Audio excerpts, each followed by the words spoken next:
लेकिन एक नेता ने यहाँ खड़े होकर जिस तरह से पहले कटाक्ष किया कमल पर, ना जाने कमल से उनको क्या विरोध है, लेकिन कमल के लिए, कमल का अगर शब्द का प्रयोग राजीव नाम के लिए भी किया जाता है, कमल के फूल को अगर राजीव कहेंगे तो वो भी है, लेकिन कहीं ना कहीं कमल को बुरा दिखाने का प्रयास किया गया।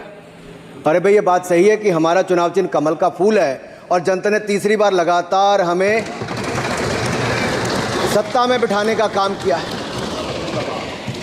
लेकिन केवल ये कमल का फूल नहीं, इन्होंने अपमानित कुछ और करने का काम भी किया। मैं उसका थोड़ा उल्लेख यहाँ पर जरूर करना चाहता हूँ।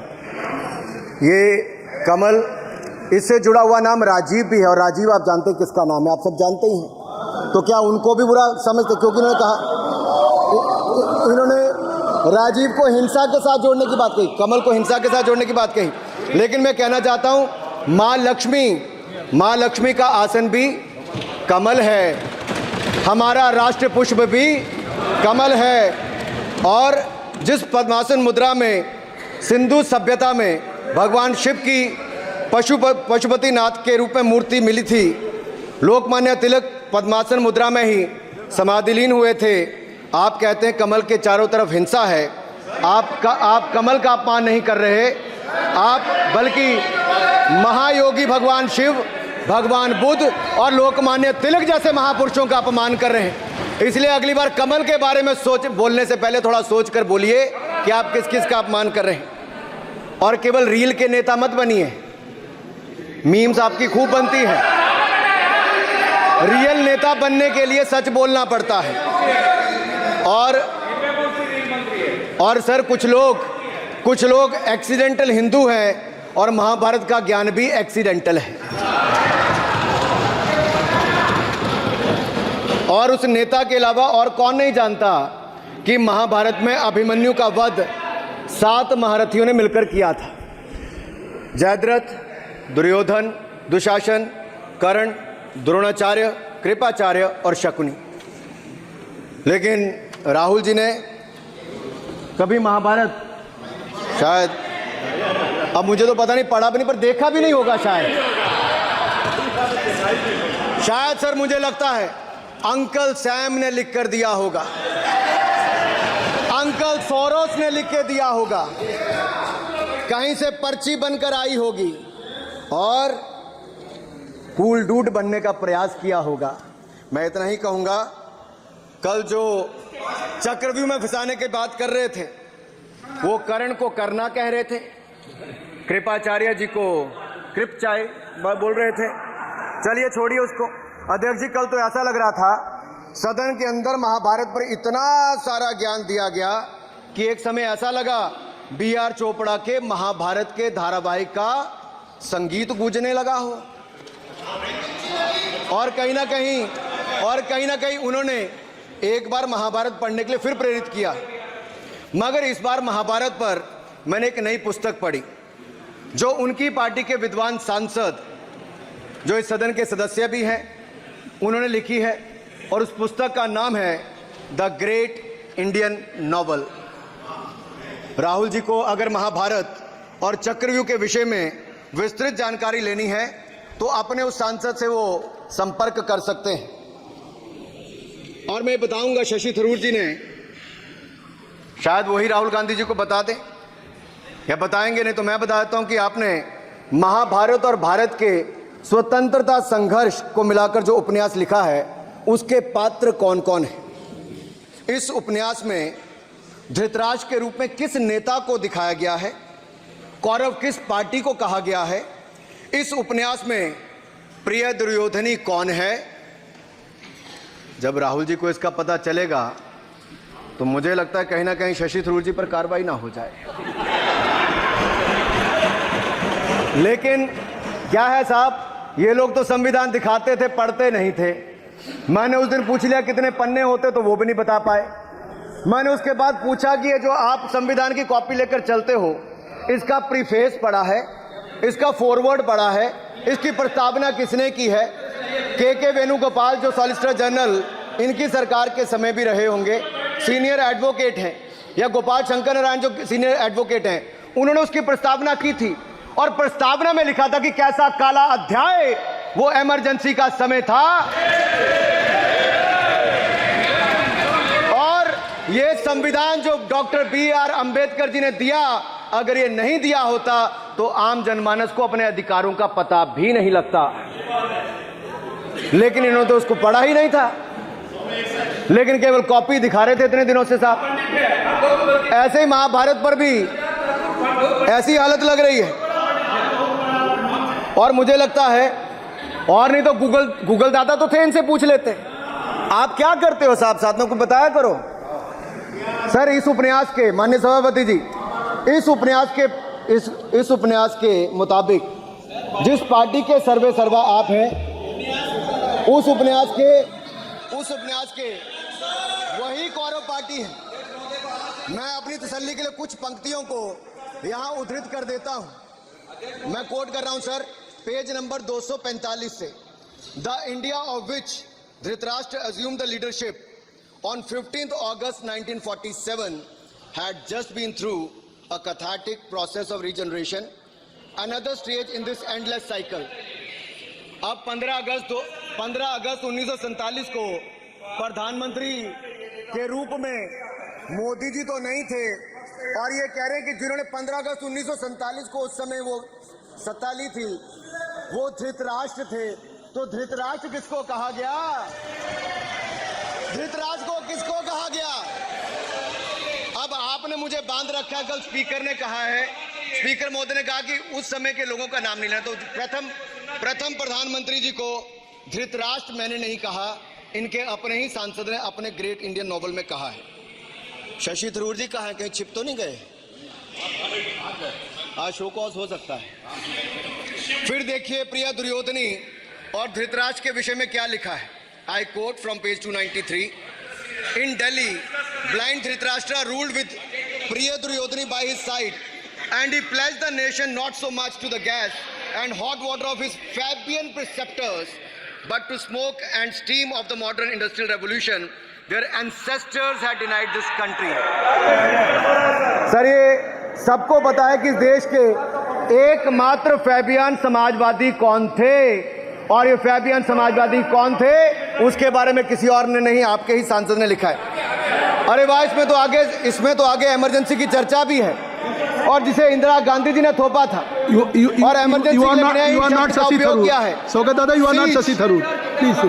ये देश इनकी यातनाओं का सर भुगत भोगी रहा इमरजेंसी के समय, और वो काला खंड, वो काला अध्याय वो देश कभी भूल नहीं पाएगा, जिसने देश के लोगों को कठिन शब्द इमरजेंसी के बारे में भी बताया। सर, तो हम चर्चा कर रहे थे द ग्रेट इंडियन नॉवल के अध्याय 7th बुक की, जिसमें प्रिय दुर्योधनी और उनके प्रिय पात्र शकुनी शंकर डे देश में आपातकाल लगाने की योजना बना रहे थे।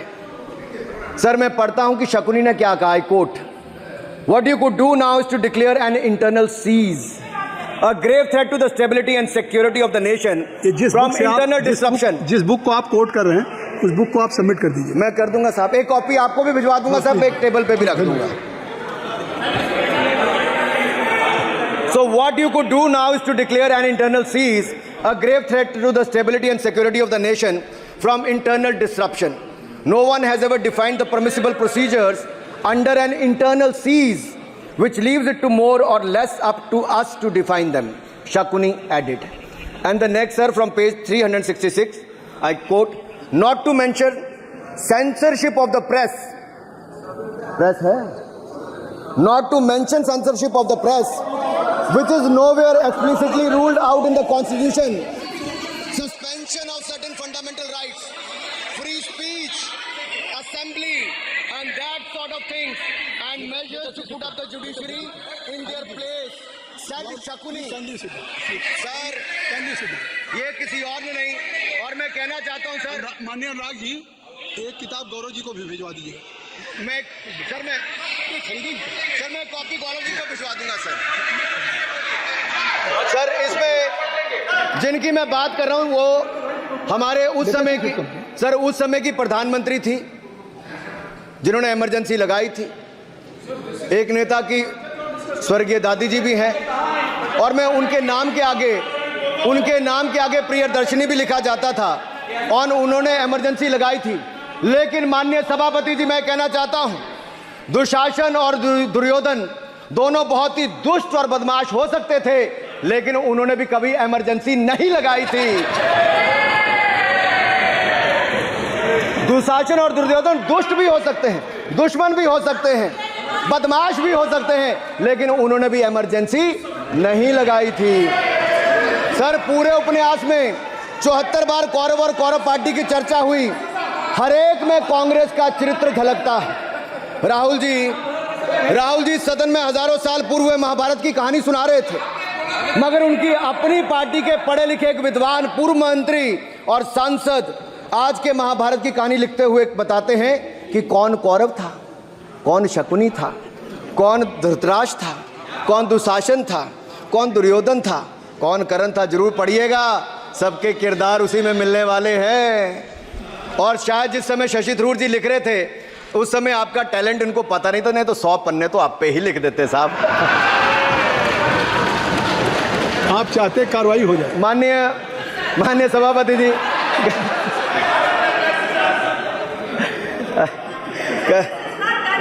कल जब राहुल गांधी जी चक्रव्यूह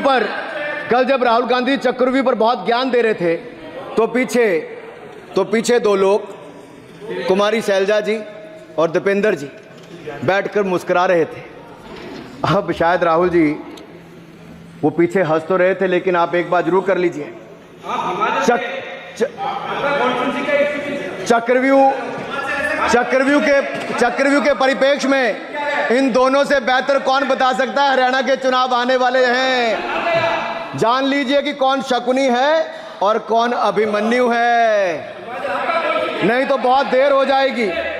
आपको एक और सुझाव है, और मैं इतना जरूर कहूंगा, आपने तो कई सारे चक्रव्यूह बनाने का काम किया सर, और जब उस समय किशोर अभिमन्यु पर कौरवों ने युद्ध नीति के विपरीत जाकर प्रहार किया था, तो मैं कुछ कहना चाहता हूं।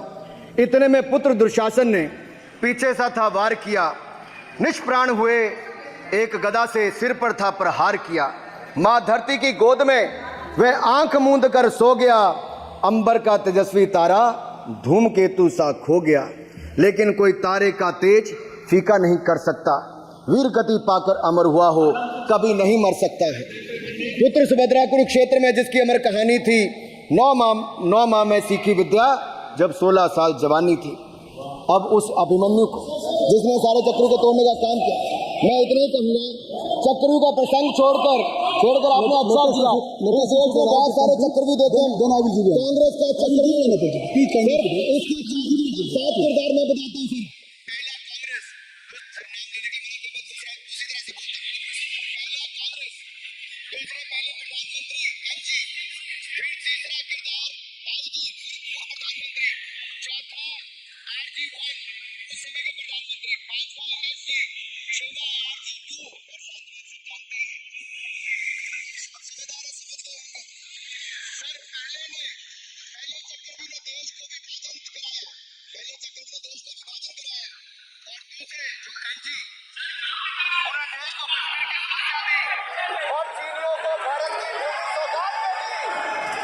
चीनियों को भारत भूमि सौगात में दी सर।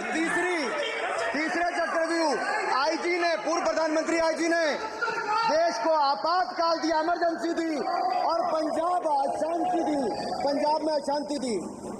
चौथे जो RG1 है, RG1 ने बोफोर दिया और सिखों का निस्सहार किया। पांचवे जो ऐसी हैं, उन्होंने सनातन धर्म परंपरा के प्रति नफरत का नैरेटिव बनाया, 12 लाख के करोड़ के घोटालों को संरक्षण प्रदान किया, देश की आर्थिक अर्थव्यवस्था को भंवर जाल में फंसाया। और छठे ठहरे आप, जिन्होंने पिछले 15 सालों में देश की राजनीति, संसदीय परंपरा और संस्कृति को इतना नुकसान पहुंचाया जितने की ये बाकी 6 मिलकर चक्रव्यूह एक साथ मिलकर भी नहीं कर पाए। और रही 7वीं, उनका मैं नाम नहीं लूंगा, मैं इतना ही कहूंगा सभापति जी, 7 चक्रव्यूह ने मिलकर देश को गरीबी, भूखमरी, आतंकवाद, कट्टरवाद जैसे अनगिनत दुष्चक्रों में फंसा दिया था। देश को हमने इन आपके दुष्चक्रों से बचाया है, आजाद कराया, और माननीय प्रधानमंत्री मोदी जी के नेतृत्व में विकास रथ को आगे बढ़ाया। आज दुनिया में भारत को 5वीं बड़ी अर्थव्यवस्था बनाया। आप जिस अभिमन्यु को घेरने की कोशिश पिछले 22 सालों से कर रहे हैं, गुजरात से लेकर दिल्ली तक, आपके योद्धा और आपकी सरकारें निपट गई, लेकिन आप उनको घेर पाए क्योंकि वो जनता के दिलों में बसे हैं।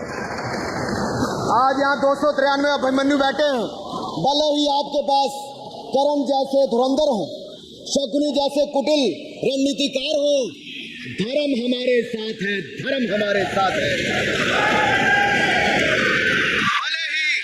भले ही आपके पास नारायणी सेना हो, लेकिन स्वयं भगवान कृष्ण हमारे साथ है, स्वयं भगवान कृष्ण हमारे साथ है।